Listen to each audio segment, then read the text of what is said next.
I'm Jan Hamer with Weber State's English Department, but I am a member of the Environmental Issues Committee here, and this is something near and dear to my heart. So it's my privilege to introduce our speakers for this session. Many of you met or heard Hunter Lovins this morning. She gave the keynote address.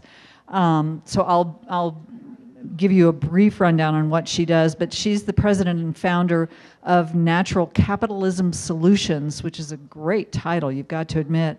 She is trained as a sociologist and a lawyer, but she's a professor of sustainable business management at various colleges and universities around the country. She has consulted for industries and governments ranging from Royal Dutch Shell, Cliff Bar, Walmart, the Pentagon, U.S. Environmental Protection Agency, Department of Energy, and she served as an advisor to the Energy Minister of the Government of Afghanistan. Now, when was the last time you heard Royal Dutch Shell, Cliff Bar, EPA, Walmart, and Afghanistan in more or less the same sentence? So this woman has done a lot of things. She's a recipient of many honors, including Time Magazine 2000 Hero of the Planet. In 2009, Newsweek dubbed her green business icon, so she's kind of the queen of the green business industry. And her sidekick, Nick Sterling, also works for Natural Capitalism Solutions. He told me when we were talking a minute ago that he got into this because he heard a talk that Hunter gave a number of years ago and decided that this was for him. And so he's also consulted with some of the same, Cliff Bar, Kashi, Red Bull, and the Sundance Channel. So there's a pretty diverse group of stuff. Before that, he was the sustainability czar at Pacific Outdoor Equipment and has a degree in environmental studies with a focus on water and physical geography. So those of you who are studying any of those things, this is the kind of job that you can get. And it looks to me like they want to talk down there, so without further ado, I'm going to give them the microphone, and thank you. Thanks, Jan. Come on in, everybody. This is going to require y'all to participate, so no sitting in the back. Come on in. Get up, get on your hind feet, and come on closer. Whole table here with nobody sitting at it. Come on up, come on, don't be afraid. As Jan said, we're with Natural Capitalism Solutions. We work with companies, communities, countries on ways to implement more sustainable practices profitably. And she mentioned a few of our clients. We're fairly agnostic whether it's a government, whether it's a little company like Cliff Bar, whether it's a big company like Walmart. We're interested in working with companies where we can make a difference. Here's what we're going to talk about today. Making sustainability engaging, and this is why I need you guys to come up to the front of the room. We're gonna do this together. Making it personal, the business case for employee engagement, and then how do you build a successful program? Sound good? Okay, over to you. What words do you use when you describe your favorite television show or your favorite movie? Awesome. How many of you agree awesome is a great word? Hands up. Come on, guys, hands up. Awesome is your favorite. 70. Okay, what was the next word? Fun. Hands up. How many of you think your favorite TV show or movie is fun? Hands up. About half. Keep. Well written. How many? Well written. You agree? 3/4. Keep going. Hysterical. Your favorite TV show or movie is hysterical. Hands up. About 1/4. Heartfelt. One at a time. How many of you heartfelt? Your favorite TV show or movie? 10. Next word. Inspiring. Hands up. Inspiring. Your favorite TV show or movie? 40. New words. Come on. Intense. Intense. How many of you? Hands up. Intense. About half. Powerful. Hands up, powerful. Your favorite movie or TV show? 40%? 50. Okay, good. Think about what that makes you feel. Those words, powerful, intense, awesome.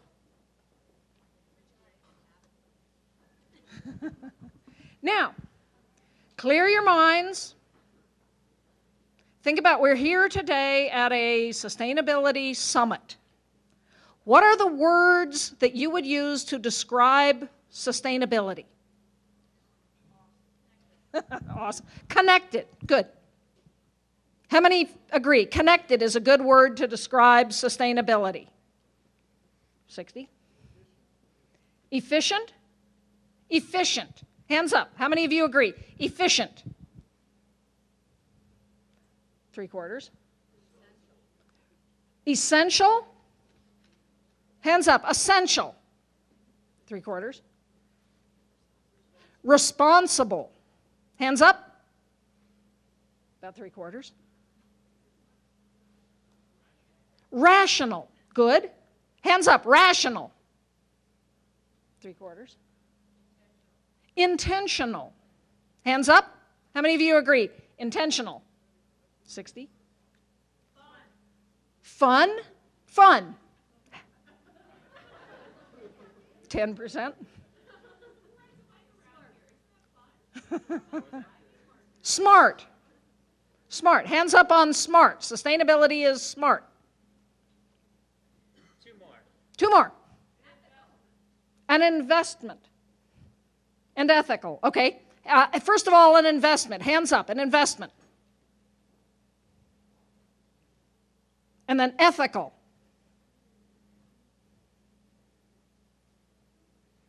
Are you good to go? You will see in a minute why we are doing this. How many of you have played with Wordles? Word clouds. It's an infographic way of showing the intensity of words that show up in a conversation, in an article.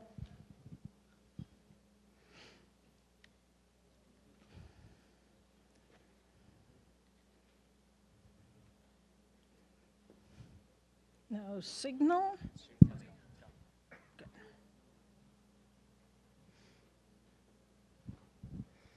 Put it up as a, oops, you can't, there you go. Here you go for TV shows and movies.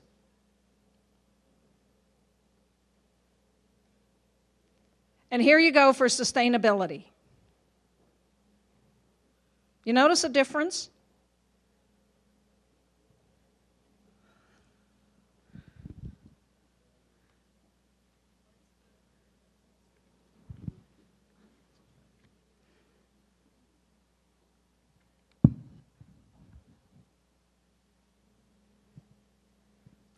How then do you expect to engage people if this is the way in which we're describing sustainability? You wonder why the media does such a good job of selling movies, selling television, and we're not doing such a good job of selling sustainability? We did this ourselves. This room just did that exercise.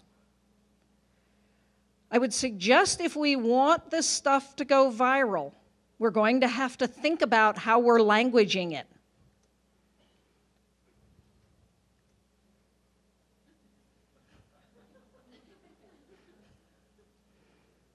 Sustainability can be sexy. The Tesla car is an incredibly sexy car. Method is selling its soap on the basis that their bottles are entirely made out of post-consumer recycled plastic, 25% of it sourced from the oceans. And just that one feature, they're not talking about the quality of their soap. They're talking about the fact that by buying a bottle of Method, you're helping to solve this big problem of plastic in the oceans. Is this terribly inspiring? You've all seen them.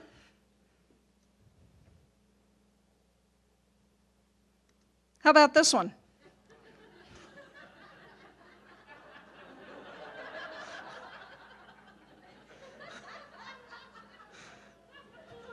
Let's get creative.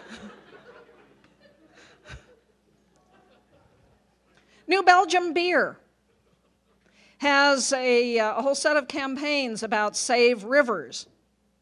So they got all their staff to get buck naked and shoot a picture of holding up the sign about save the rivers.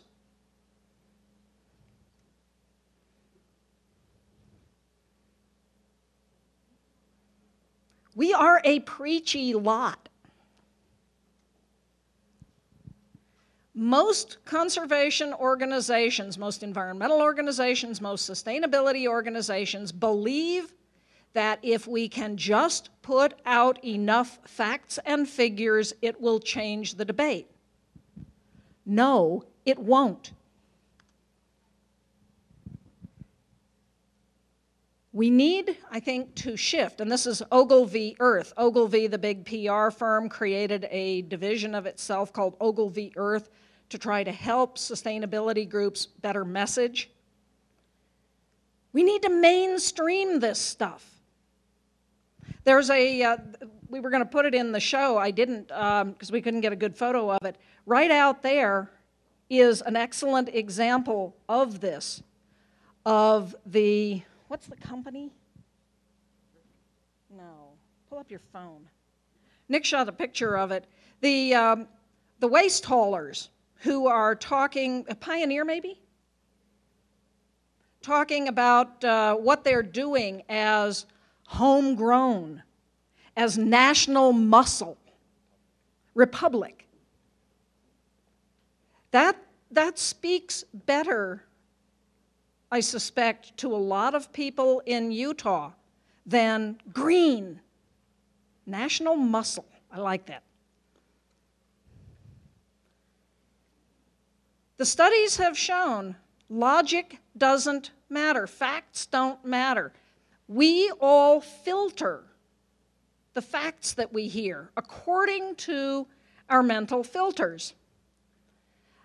Belief systems dictate how people frame the facts that they hear. What matters are not the facts, but the filtered facts. So if you want to communicate more effectively, you need to understand the filter, the mental model that the person to whom you're speaking carries around in their head, and then speak in ways that what you're saying gets through the filter. Words matter. Global warming. Merely mentioning global warming is going to turn off a whole segment of the society. And that's why this morning I said assume climate change is a hoax. And let's just go on the business case. We all, I think, care about reducing our dependence on fossil fuels, on stuff imported from overseas. If only half of Americans believe that global warming is caused by human activity, talking more about global warming is not going to change how they behave. Talk to people where they are, not necessarily where you are. A lot of corporate executives are nearing retirement. They are in their 60s, in their 70s, and they're beginning to think about what is my legacy going to be. And sometimes a good conversation can be had by asking them, what are you going to leave? When you leave the company, what are you leaving? This was VP of Industry Solutions at IBM. I stopped having a job and started having a mission. Think about it. Go back in your own mind to when you got into this movement. What was the trigger. And start asking people. You can do market research. Every one of you can start doing market research today. When you talk to people, ask them, what do you care about? What matters to you? What was the most powerful event in your life that shaped who you are? And listen to what they say to you. What matters? Any of you want to tell a story? What was your aha moment?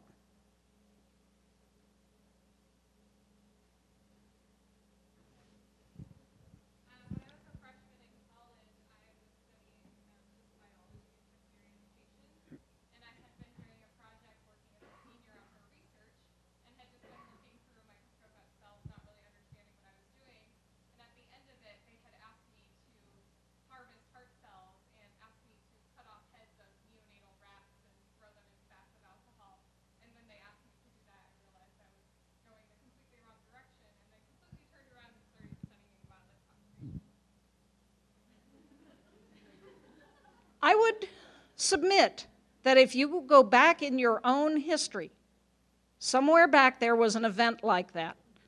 Something happened that touched your heart.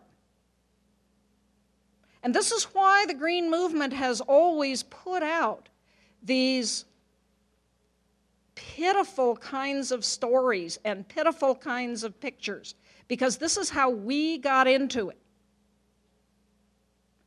But start doing market research, particularly in an area like this, where people have differing values. And start asking the people with whom you interact, what was the formative event that caused you to be who you are? It'll give you a whole different basis for having a conversation. Marketing expert working on a chemical product. A lot of corporate executives are starting to have this experience. They go home and their kids say, "Dad, your company's dirty." Even if they won't own up to that fact, that it has probably happened to them. Someone in their own family is asking them, "What are you doing?" And sometimes this can be a basis for a very powerful conversation. Make sense? Let's switch gears. How do you engage employees? And before that, why should you? Well, it turns out, the numbers are now in and very clear, companies that have engaged workers have higher profitability, higher productivity. Labor productivity is considered to be the holy grail today in our economy. If we could get 1% more labor productivity, creativity, innovation, how do you get that? It turns out, again, if you have an engaged workforce, they are going to be more creative, they're going to be more innovative. Companies spend lots of money trying to teach their employees to be more innovative. Maybe they ought to spend the money trying to inspire them. And when your workers are engaged, they are your best sales force.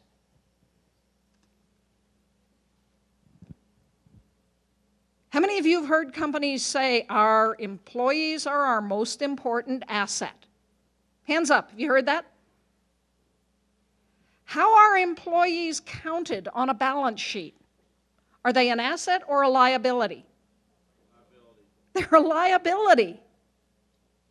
So that statement is a lie when most companies say it. And one of the things that we need to start doing is transforming how we account so that human capital, human creativity is seen as an asset. Engaged organizations have almost 4 times the earnings per share growth compared to organizations in the same industry that do not have an engaged workforce. 18% 16% higher profitability, 18% higher productivity, 12% better customer loyalty, 25% less turnover, almost 50% lower safety incidences, almost 40% lower absenteeism. Again, we are not talking polar bears. This is better business. Having to bring somebody new on because the person you had went away costs 70% to 200% of that person's salary. There's a very real cost to the high turnover from companies where employees aren't happy. And yet Americans feel worse about their jobs now than at any time that Gallup Healthways has been doing this survey. Gallup reckons this is $300 billion every year being lost in productivity from unengaged workers. Particularly true of young people. 92% of the millennials want to be involved, want to be engaged, and want to make a difference. The companies that appeal to these young workers have a competitive edge over companies that young people don't want to work for. And it turns out one of the most powerful ways to engage workers is to enable them to be implementing more sustainable practices as part of their day job. Again, it's a business case reason why companies ought to be implementing more sustainable practices. Not surprisingly, the last couple of years have been all about employee engagement. You're now starting to see all kinds of workshops, trainings. How do you engage your employees? Because companies are realizing there's a business case. And yet companies tend to think of sustainability as a project. It's Earth Day. It's a one-time event. We're going to get everybody together and go plant a tree. As opposed to, this is part of what you are empowered to do as part of your day job.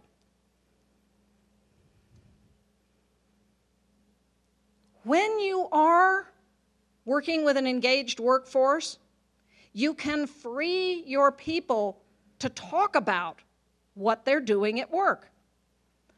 Highly recommend this book, What Would Google Do?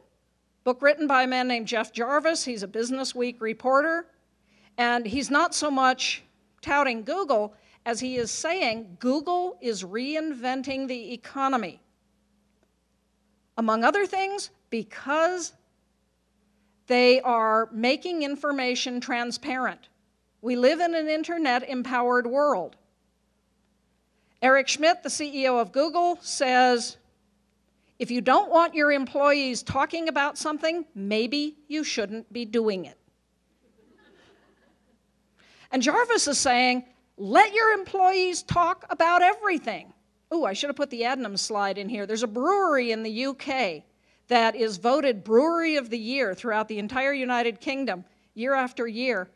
They encourage all of their employees to blog about anything, good, bad.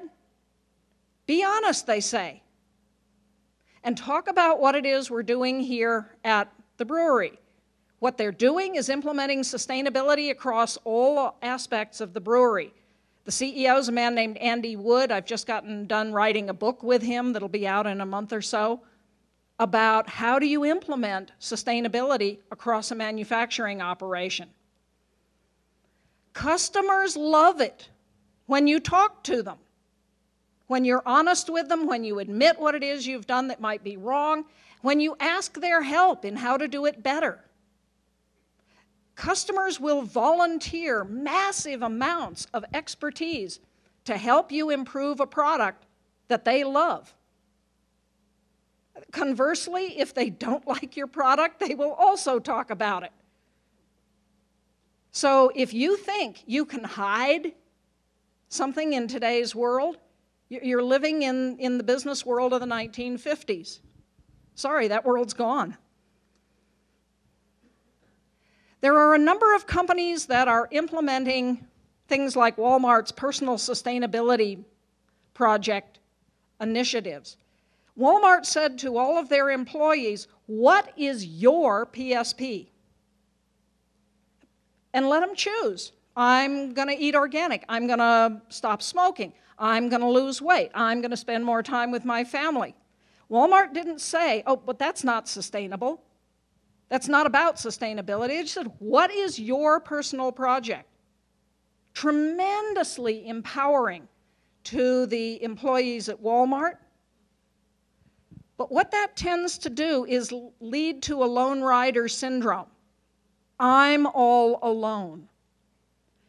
And you heard the brilliant talk today at lunch about what eBay is doing with their green teams, with empowering employees to choose for themselves what makes sense in their office. Here's the bottom line. Engaging your employees around this stuff is just better business.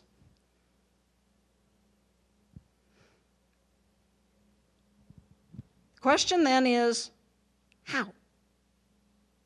How do you do it? There are a set of practices that we think are the core of how you do an employee engagement program. Making it relevant. A lot of employee engagement around the environment has nothing to do with the core business. You make shoes, so you go plant a tree. Why don't you make your shoes better? Which is what Nike is doing. Learning. Tremendous amount of ignorance about sustainability in the American public, i.e. the American workforce. So putting together programs to help your employees learn more about what sustainability is, what matters to them, how they can implement it on a daily basis, tremendously powerful thing to do. Accessibility. This is where learning becomes most comfortable, and there are a lot of ways of doing that. Brown bag lunches, letting the employees pick who they want to have come and talk to them. Let the employees suggest education programs that they're aware of. Let them feel that they're in control. The competitive advantages of social media. Again, letting your people talk. Communicating. How do you frame sustainability to diverse audiences? When we do programs in the South, in the Midwest, we talk about sustainability, we talk about the environment in terms of hunting and fishing, in terms of preserving farmland, in terms that the people to whom we're speaking find valuable. And then incentivizing a program. When Ray Anderson tied employee bonuses to waste reduction, it became 30% of his operating profits within a year. You are incentivizing people with everything that you do. Do you know what it is you're doing, and do you know what the incentive is that they are feeling? Ask them. Green teams, very, very powerful thing to do. Mi Rancho Tortillas that I mentioned this morning put together a green team. The emphasis is focusing on streamlining sustainability initiatives that will achieve the goals set by the company. And remember, Joe Santana, their COO, when he got into this program, had no earthly idea what sustainability was and no real interest in it. And he admits that freely to his workforce. He said, I'm learning along with the rest of you, but let's figure this out together because we now know that there's an enormous business case for the company. Burt's Bees had the employees turn over a dumpster and go through it to find out what they were throwing away. They all put on plastic suits and they went through the garbage. Very instructive thing to do. They encourage their employees to spend up to 30 hours each year learning about the environment, working in the environment. They give release time, not pertaining to the company, but to go and do something of good in their community. Carrie Freeman at Intel. We see a direct correlation between cutting our costs and engaging our employees. If you're going to create a team, it really helps if that team has a sponsor, somebody who will clear red tape, who will make what the team comes up with achievable. Team leaders. Make sure that the person that steps up to be the team leader has the training to be an effective team leader. Very few of us are born knowing how to be a leader. A lot of people who put themselves forward to be a leader are not the best person, but you can help train them.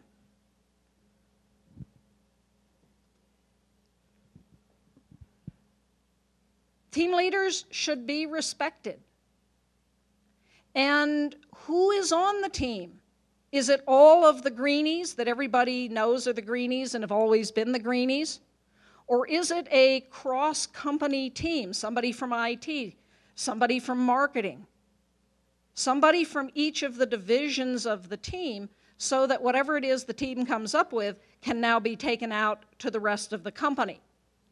We have a tool that we use with teams, with companies that we work with from time to time called the Helix of managing a sustainable organization that helps people understand what sustainability activities are appropriate across all of the activity streams within a company.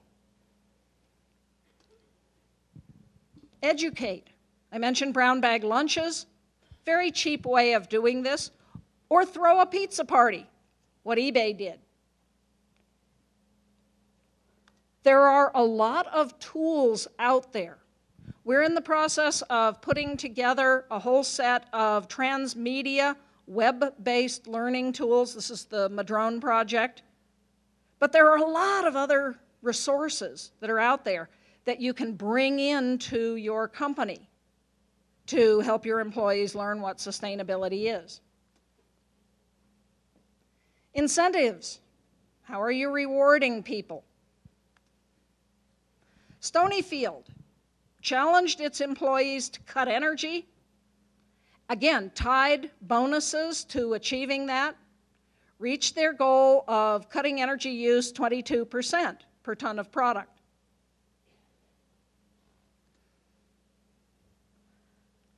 One Vermont company requires its employees to pay for the energy that they use, and then gives the employees rebates. If you use less energy, it goes in your pocket. You can do this with parking as well. Charge everybody for parking, give them that amount back. If they take the bus or walk or take a bicycle, they've just gotten a bonus. When you create a price signal that the employees see about the resources they're using, they're going to get a lot more careful about it. Intel, every single employee's annual bonus calculated on the basis of the firm's performance on a set of very well publicized metrics. If your personal bonus is tied to your participation in sustainability, you think you're going to be a little more interested? Frontline employees, the members of your team that see the public. Very important that they know what it is that you're doing around sustainability and can talk knowledgeably to it. I was staying in New York at an Intercontinental hotel. Went down for breakfast and asked the gal standing on the front of the restaurant if they had a buffet or you just order off the menu. She said, "Oh, we have a buffet, and everything in the buffet is either organic or locally sourced." And I said, "What?" She said, it's part of Intercontinental's commitment to sustainability. It's like, guess where I ask to stay every time I'm in New York? She knew exactly what she was talking about, and every item on the buffet had a little tag, which farm it came from, how many miles away from New York City it was grown, what the sustainability facts were in what they were serving. Pretty cool, huh? How do you train your sales staff, particularly if you're a big company? Again, web-based learning is an incredibly effective way of doing this. It enables employees to work through the material at their own pace, to take self-assessment tests, to go back if they didn't understand something. This is something that we do for a lot of companies. We help build these tools. This is a tool that we built for eco products. They sell compostable and recycled disposables. How do you tell the environmental story of a disposable? And so we help them put together a set of training materials for their sales staff and the companies to whom they sell, who then sell the products on to the final user. Aveda, they run cosmetics, hair care salons across the country as franchises. How do you control what a franchise operator does with your product? But what that operator does in terms of behaving more or less sustainably is going to reflect back on the parent company that is trying to sell its products based on a commitment to behaving sustainably. So again, we put together web-based learning materials for them to teach the franchise owners the business case of behaving more sustainably in their salons. Levi's. Levi's did a life cycle assessment.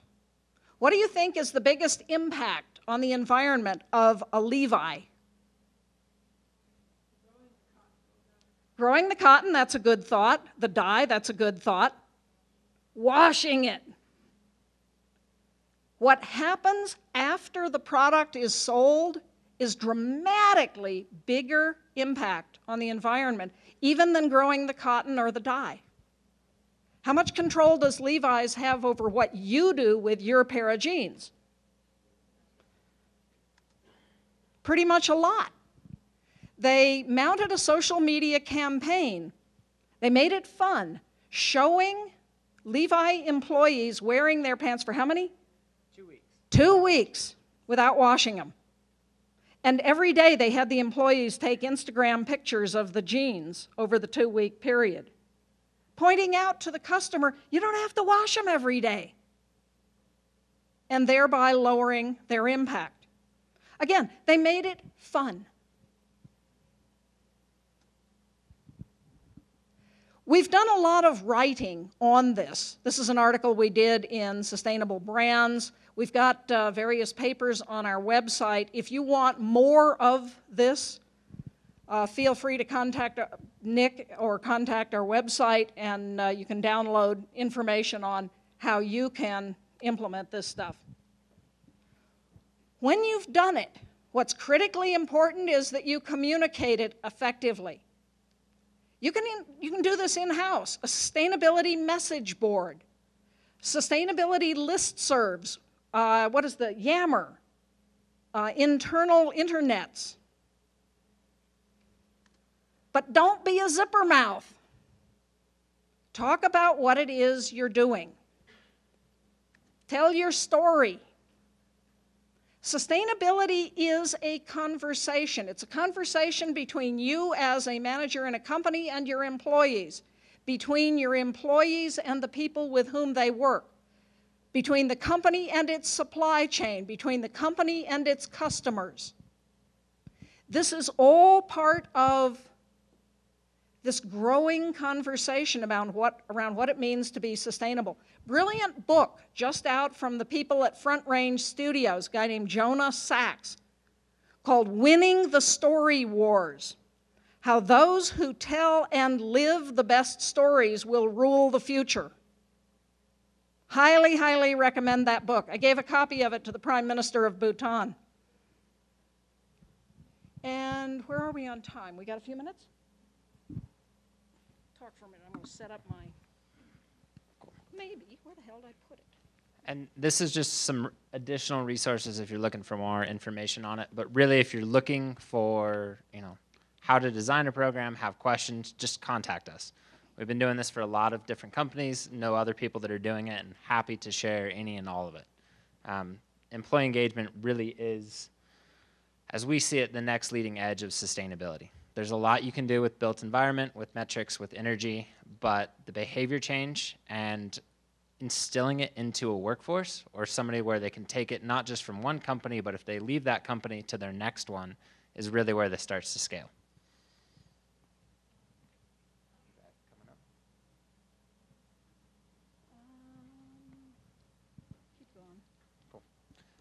So we can just open it up, a little Q&A if you guys have any questions as Hunter's pulling up a short video here.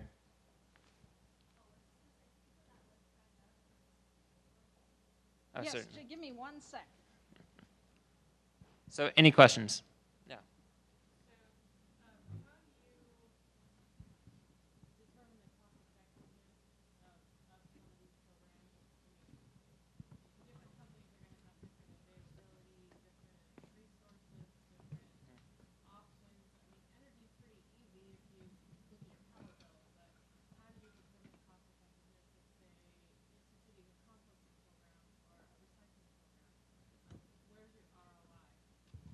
No, that's an excellent question, and that's something we've been trying to do a lot of work into because certainly the question was how do you really address or calculate the ROI of an employee engagement program versus something like a composting program or energy efficiency? Is that the gist?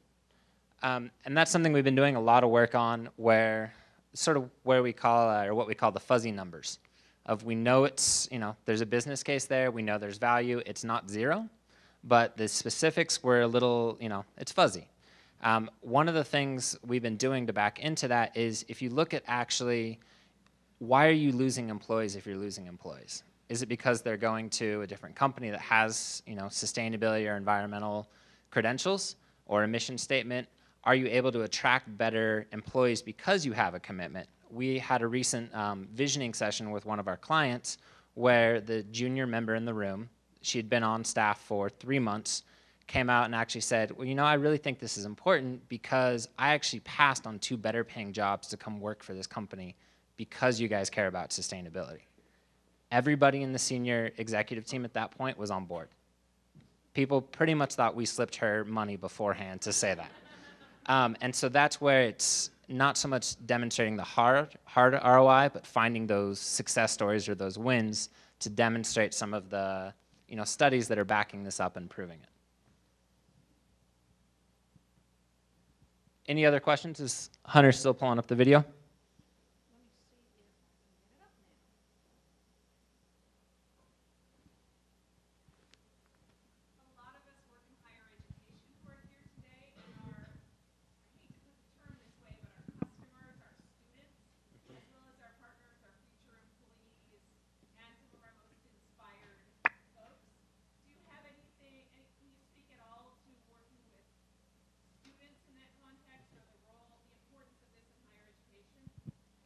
I might pass that up to the professor of the group. Yeah, I mentioned this morning, Princeton has done a study of the extent to which students look to whether or not a campus has green activities. It's 69% of prospective applicants and 50-odd% of their parents that are looking at do you have a green program on your campus?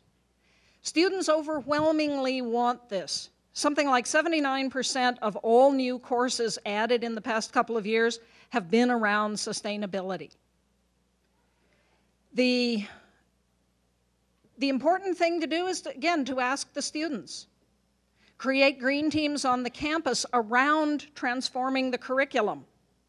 I'm not supposed to do this, but I'm gonna. Go watch a video, Epic 2020. If you're in education, you need to see this video. I am not saying that I like this. It puts me out of business. But you need to watch this video if you're in education. It basically says by 2020, education as we know it will be gone. And we're, in this Madrone project that we're putting together, I don't know what our business case will be if this video is correct. But it is a stunning video. And I think campuses ought to start having this conversation. What's the future of education? Why do we do education? What was the history of education? We were training people to be factory workers. What are we training people to be today, and why? And I think the future of education has to be around sustainability. I mean, the numbers now are just pretty damn stark. We don't fix these unsustainable features of the way we live, we're not going to have a future. The word university came out of the concept that you went to university to find your place in the universe. Well, what is the role of a university in a world that is dying? So I think this is a conversation that education really ought to have. Now, let's see if I can make this sucker work. It's not showing up. Oh, okay. That's because I am mirrored, and rather than trying to figure that out. Now.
Get a lot better at using social media. Now, let's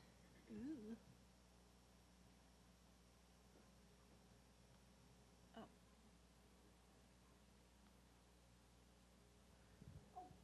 that's not the one I wanted. You're going to get a tour of my, where'd it go? Well,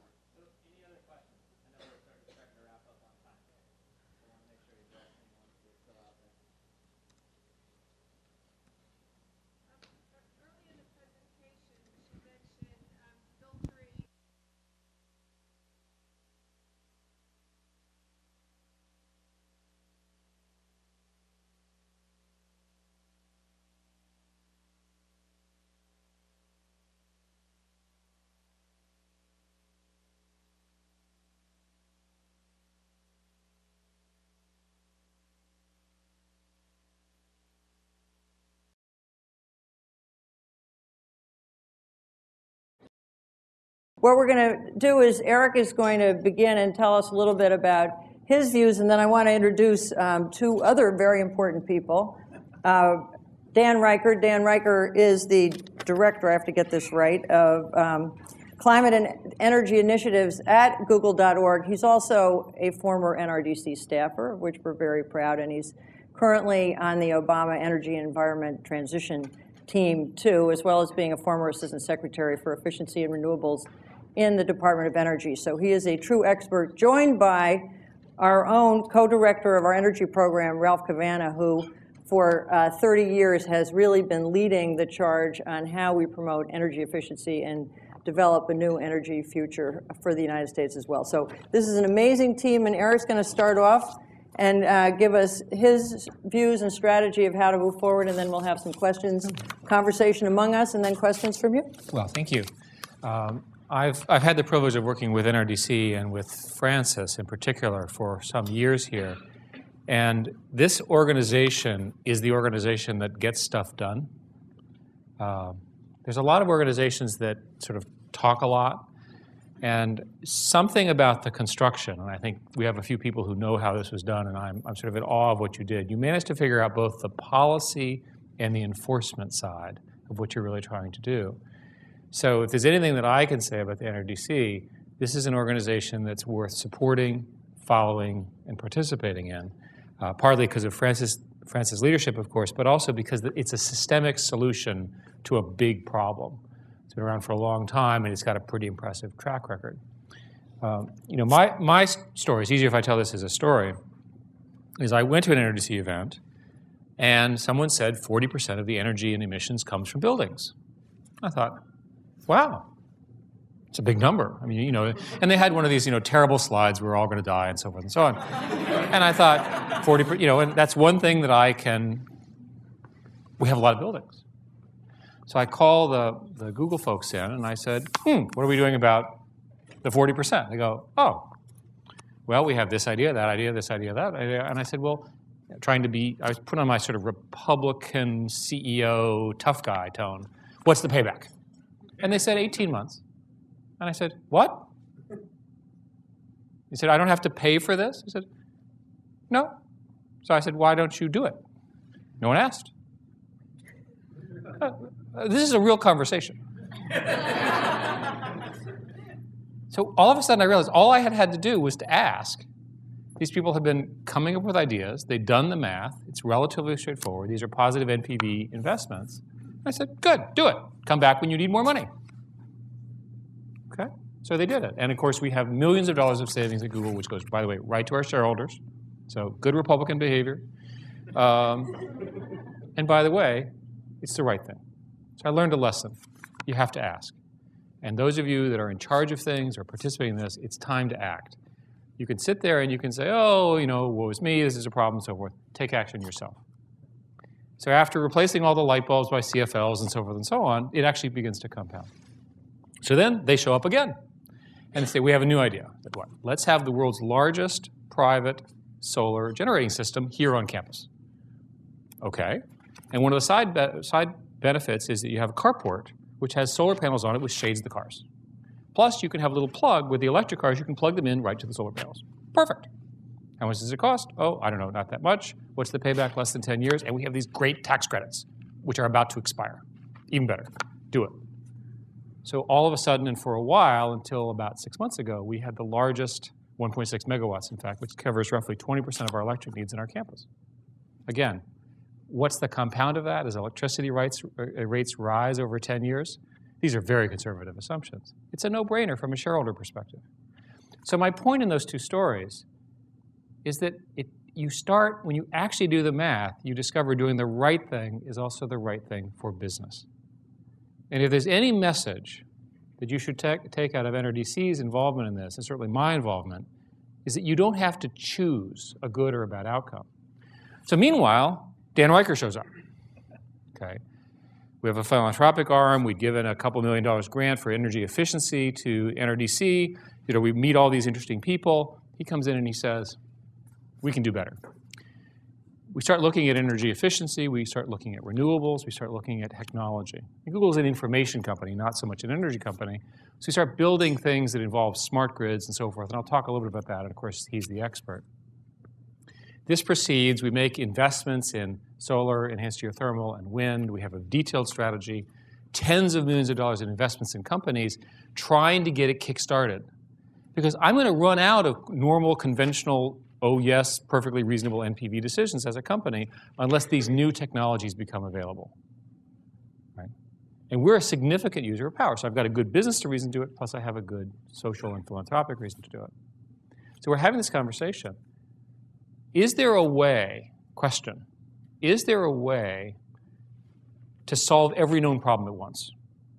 Okay. I'm tired of everyone complaining. Right? I've learned something here, which is that you do the right thing, you can solve multiple problems. Can we solve, let's go through the list. Energy prices are too high. Energy security, how many wars are being fought over oil now and in the future? What about job creation, especially in the rural areas?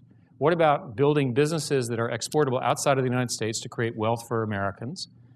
Always a good thing in my judgment. Oh, and by the way, why don't we solve the climate change problem too at the same time? Wouldn't that be great? Yeah, sure. Right, absolutely. So we had this debate.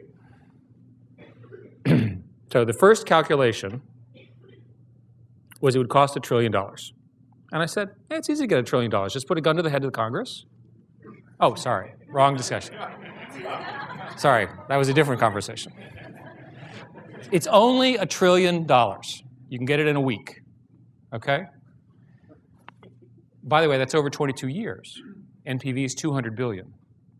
US energy business is about $1.5 trillion a year. $200 billion in present value of investments over 22 years is not that big of a number. We published that model in September, and I'll take you through it. And with a lot, because it's open, people actually criticized it. And as a result, we discovered some errors in our calculation, and guess what? We started to make money. And at $4 a gallon, we actually make about 1.8 trillion as opposed to losing $1 trillion. So now it's hard to argue with me. At $3 a gallon, we make $1 trillion. This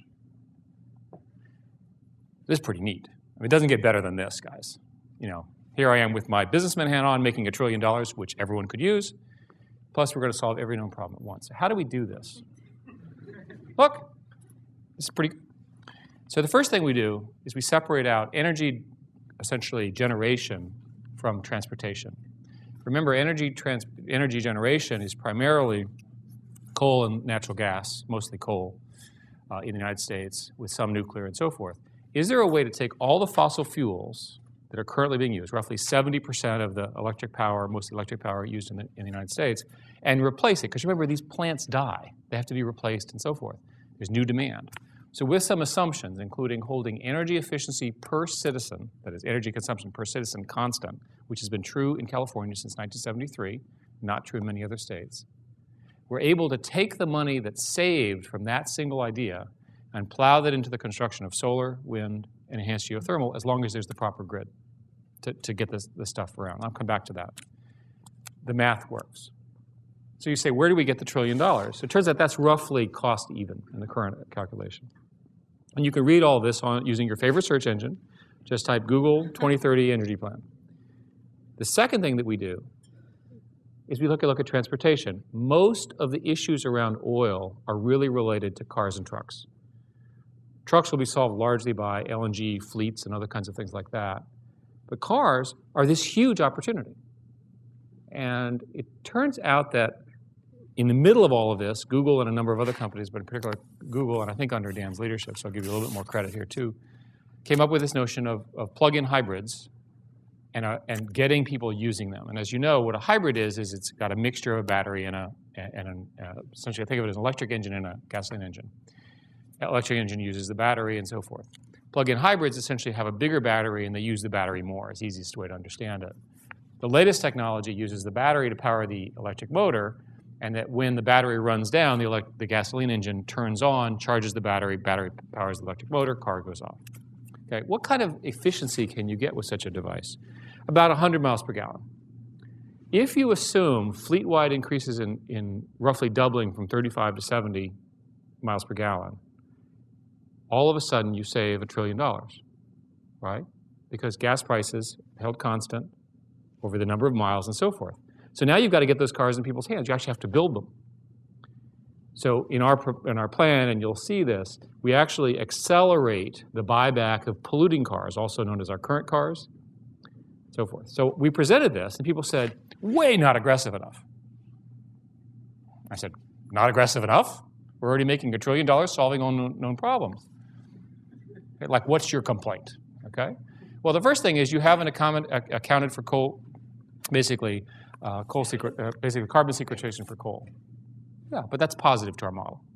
And you haven't accounted for the possibility that nuclear can be made safe. This is like skeptical, right? And I said, that's positive to our model. If you can prove that, we'll add that too. And then somebody says, did it ever occur to you that if you made cars twice as light, twice as heavy, so half the weight, using carbon fiber and other technologies, maintaining their current strength and survivability, you'll get 200 miles per gallon. So that's positive to the model. Better design, so forth and so on. You can get the gasoline part of transportation down to 5% or 10% of what it's used today. And wouldn't it be nice to cause the demand for petroleum to drop dramatically after everything that's happened to us and been done to us? You know, let's get back at this. I remember. Okay. So my point here is, you've got a plan that spans both. So how do we put up this plan? Well, first place, we need some cash. Thank goodness there's a whole bunch of cash about to happen. And I'm not talking about the bank bailout, I'm talking about the stimulus package. And President-elect Obama, thank goodness, has talked about that if you're going to have a stimulus package, you might as well invest in roads, bridges, schools, broadband, and energy efficiency, and these kinds of things. Perfect. How much money do we need? Oh, a few $1 billion. These stimulus packages will be big enough that our little corner, the one we're working on, is relatively a rounding error compared to the scale of the numbers that they're talking about. So this is achievable. So that's where the money comes from. There's another thing that we need, and this is what I'm going to end on. We need intelligent regulation. And intelligent regulation recognizes a couple of things. It recognizes, first and foremost, that most of the money is not with the government, it's in the private sector. Okay? It recognizes that incentives need to be designed so that private money comes in. Here's an example. What's the best stimulus that you can do? Give money to the energy efficiency programs that are already in place at the state level run by the utilities. In our plan, we have $10 billion for that. It immediately goes to work. What's the best insulation program you can do? There's already a low-income weatherization program that's unfunded, authorized, and in place. How much money do you need for our advanced R&D? You can't soak up more than $2 to $3 billion in investments, and that money would go to take over plants in places like Michigan, where people don't have any work, right? Where they are sophisticated and high-tech workers who could actually build the battery and the battery trains that we need for this sort of architecture. So without going through it number by number, believe me, we've got the numbers that out. The second thing that has to happen, and I want to emphasize this, is that there is this infrastructure problem. Now, I'm a computer scientist. I think about the internet. And I look at the electric grid and I say, why is the electric grid the same as it was in the 1960s? Because nobody cared. Nobody tried to build a grid that was flexible, scalable, decentralized, and had decentralized control and the ability to get on and off. So in the vision, which we'll talk a lot about, of a smart grid, here's an example. You guys have all the batteries sitting in your cars. What are they doing in your garage? Why can they not add to peak load when peak load is needed? The utilities say that the highest cost of being utility is not average load, but peak load, which is in the afternoons. Right? Plug your car in, draw the battery down, charge it up at night. Straightforward. Seems obvious, right? You can't do it because the computerization of the internet and so forth seems obvious, right? The grid's not organized that way. That's part of it. The other part has to do with transmission lines and sort of a lack thereof. So here we are, private sector, billions of dollars, solar, wind, so forth and so on, plus the stimulus package to get it going, all those unemployed workers, all the suppliers just ready to go, all these people buying up desert in New Mexico for cheap, thinking that they're going to put their solar panel there, and then they discover they can't connect to anything to get it out, and so the land is worthless? There are proposals now for very, very sophisticated transmission systems throughout the West, which are needed for this, which are currently on a fast track to occur in 10 years. Okay? We don't have 10 years, guys. Look at the math of climate change. If you want to be in a hurry, look at the compounding, look at the math. We don't have time. So there's a series of things that the federal government in particular can do around renewable portfolio standards and interconnect agreements to accelerate that. The money is there. The utilities are willing to do it. The private sector is behind it. I would argue that the compelling need is there. And I will finish by telling you I cannot imagine a better use of everybody's time than getting the energy infrastructure of America rebuilt. It solves every interesting problem, all the things we care about, all the things you care about, and it is achievable, and it's the perfect American challenge. Thank you very much.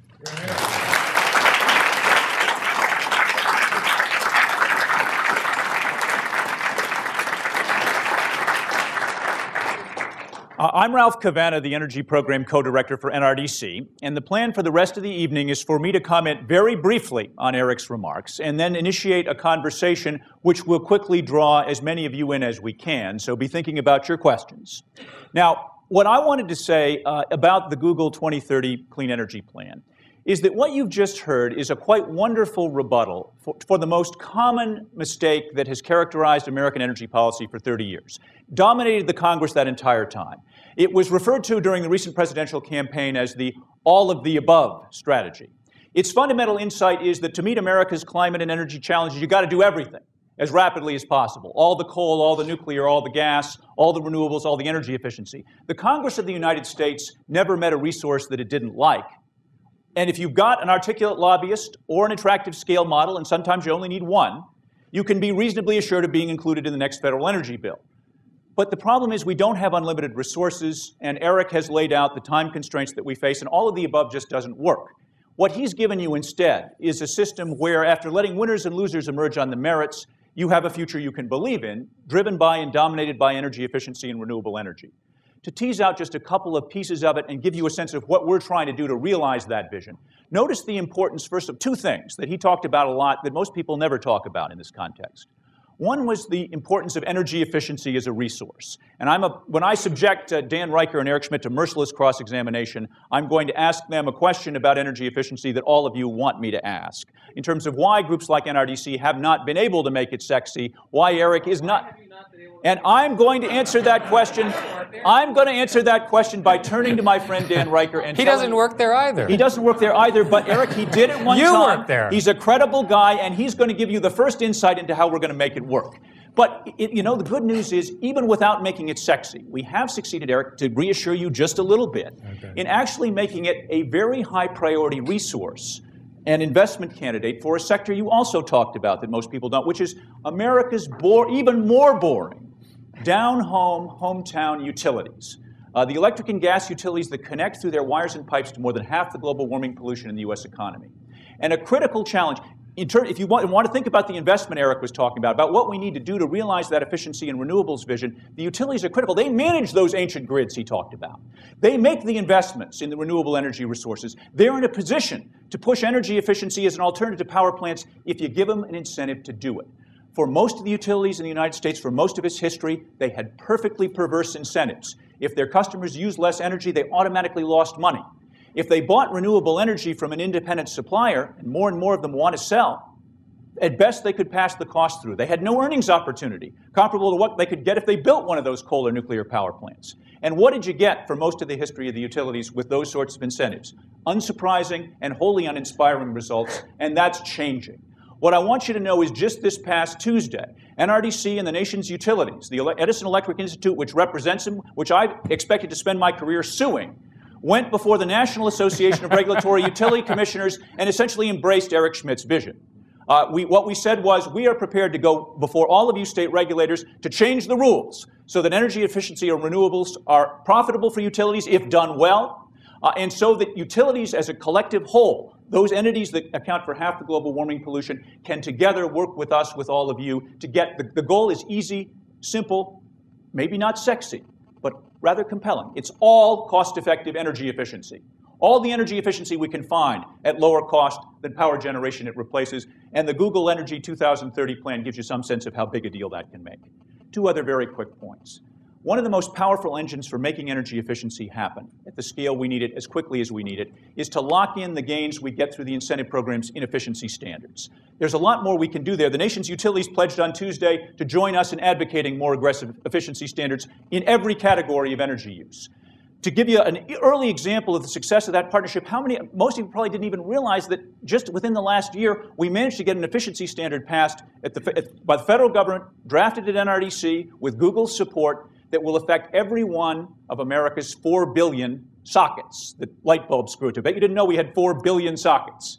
A large fraction of them represented in the homes in this room. Every one of those 4 billion sockets, every one of them will dramatically improve its energy efficiency by 2012 and even more dramatically by 2020. By 2020, the average light bulb will use less than a third as much electricity as it does now. The notion is performance-based standards, guys. You don't dictate the technology, you set the standard, you let entrepreneurs figure out how to meet it.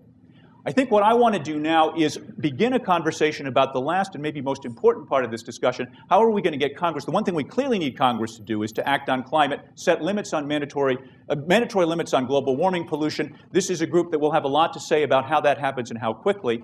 As a way of initiating that conversation, I want to ask my friend Dan Riker, former Assistant Secretary for Energy Efficiency and Renewable Energy, the question that I was asked at the most recent NRDC staff meeting. And Eric, it was not quite the one I just framed. It was even more embarrassing from my perspective. It was, how can we make energy efficiency as cool as Google? And Dan, I know that you have thought deeply about that from both institutions, and I know that you have at least an initial illustration to provide as to how this might be done. Well, thank you, Ralph. And Eric, Francis, John Adams, great to see you all, great to be here. I'm really thrilled to be able to participate. And this is the question that we've been struggling with for decades, which is this low-hanging fruit, as we call it, the low-hanging fruit that in fact grows back. You go from incandescent bulbs to compact fluorescent bulbs, you go from there to LEDs. Energy efficiency is what we've really got to move into the system, and we have not succeeded very well in doing that, despite lots of good work. But I think we're on the verge of this turning around, thanks to work by organizations like NRDC and people like Ralph. But I was talking to Ralph earlier, and my greatest moment during my 8 years in the Clinton administration, my most fun moment, involved energy efficiency standards, not one of the most exciting achievements of the Clinton administration, but we were, in fact, after lots and lots of work, hundreds of pages of regulations that we set, we were issuing a new standard for the efficiency of refrigerators. And NRDC had pushed on this very hard, as did other groups. And Secretary of Energy Pena said to me, so Dan, I'm getting up to make this announcement about the efficiency of refrigerators and standards. To him, not the most exciting thing in the world. And he said, so what should I say? And I said, I thought to myself, you know, a week ago, Mr. Secretary, the President of the United States gave his second inaugural address, and he talked about building a bridge to the 21st century. And I said, why don't you get up and announce we're building a fridge to the 21st century? It was the quote of the week in Newsweek. Front page of the New York Times. I said, that's it. I've done it. So 2 weeks later, we were announcing an agreement with the mining industry about how to improve their energy use, cut pollution. And he said, so Riker, what am I going to say now? I said, well, Mr. Secretary, why don't you get up and announce that, after all, a mine is a terrible thing to waste? I said, no, you do that one. Any event, so the first step is humor. We've got to put something around this. But more seriously, I do think that energy efficiency is really the opportunity that we really have to exploit. It achieves everything we need to achieve from an economic, environmental, and security perspective. And I will leave you with what I think is a big thought on how to make this happen, and that is the power of information. I think if you sit back and realize what you get once a month in the mail, which is this paper bill from your utility, and realize how little you understand from that other than how much you owe and where to send the check. It's all you basically get. Imagine if you actually had real-time information about your own energy use. And that's something we're very interested in at Google, bringing this to people. And we've begun to experiment with it. And 5 days ago, I had a little unit installed in my house. And I now can go on my laptop and at any given moment get real-time information about the electricity I'm using. And or that your household is using. That my household is using. So I called up my wife last night. I'd been away for a couple of nights, and I said, you know those 2 lights in the front hall? I think you left them on. She hated me for this. But in any event, information, I think, is going to be very empowering for people in terms of energy use. Added to that, I think... You should use a different story. We have another engineer that's reduced his consumption by some huge number. Yes, so there we have an engineer at Google who did the same... no assistance from his wife. No assistance from his wife. He started monitoring his own house, and he realized that he had not 1 but 2 refrigerators, and he looked into how old they were. Typical of engineers not knowing exactly where they live. He looked into them and he realized that they each were over 20 years old. And trying to figure out why he was using so much electricity, he went online and in fact discovered that these were among the biggest energy users of all refrigerators ever built. And he replaced both of them, and his electricity use dropped by 50%. So he got some information. It didn't take much time to do something with it. He made a changes in his house, and he will receive. And if he's a Californian, his utility paid to cart that refrigerator away and captured the chlorofluorocarbons from the insulation. He got not 1 but 2 incentives. That probably didn't happen. Now, what I want to do now is ask Eric and Dan the 2 skeptical questions that many of you want me to ask them, and then we're going to open it up to all of you, and Francis is going to manage the conversation. The first skeptical question is, okay, guys, that was all very well as of mid-2008, but now there's a looming recession. Fossil fuel prices are going in the opposite direction very rapidly. Why won't we simply slip into apathy and paralysis once again and indefinitely defer the future you just described to us? You want to go first, Dan? Well, first place, I'm not sure that all fossil fuels are falling indefinitely. People are aware that gasoline prices have come down. All of the arguments are still true, even at the current prices. I suppose if gasoline went down to 10 cents a gallon, we'd have a different situation. But gasoline is still higher than it has been for many, many years. And there's every reason to believe that the same incentives are there. In addition to that, the government has wisely increased the CAFE standards to 35 miles per gallon, although it's been delayed. Let me point out that China has implemented one that implemented to the same number right now. So once again, there are many reasons to go forward. But from my perspective, the arguments that we're making are really independent of the current prices, because the long-term trend over a long enough period of time, we're running out of these things, guys, and when you run out of things, the prices go up. It's harder to find them, people fight wars over them, and so forth and so on. Yeah, and I'd simply add that I think in this crisis that we're facing is this great opportunity to make the kind of investments that we've long needed, and we finally have the justifications. We've had the environmental justifications, we've had the security justifications, now we have an economic justification. The electricity grid desperately needs to be rebuilt. We need to build 20,000 miles of transmission lines if we're going to move wind from the Dakotas to Chicago or from the desert to Los Angeles and Las Vegas. We need to put a smart meter in every home in the United States so that all of us can, in fact, take advantage of real-time information and real-time prices. So we're tens of billions, hundreds of billions of dollars should be spent, can be spent with huge economic returns and huge benefits from an environmental. And the other thing to note is that there is a series of cap and trade bills in the Congress which are clearly going to get debated in 2009. In my conversations with senators and congressmen, they believe that these systems in one form or another will be implemented during this coming session, which is a 2-year session. So even if you assume collapse of the previous prices and so forth, with cap and trade in place, the incentives around efficiency become so much clearer.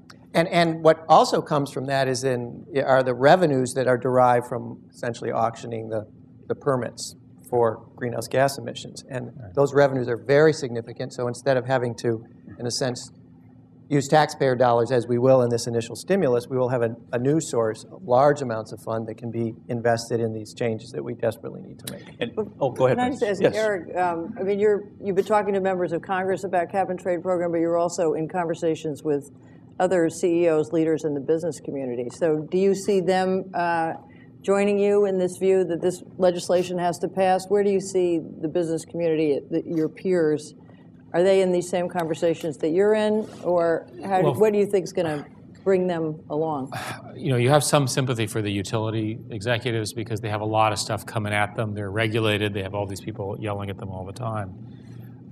And they don't necessarily have a technological leverage point that a lot of other businesses do.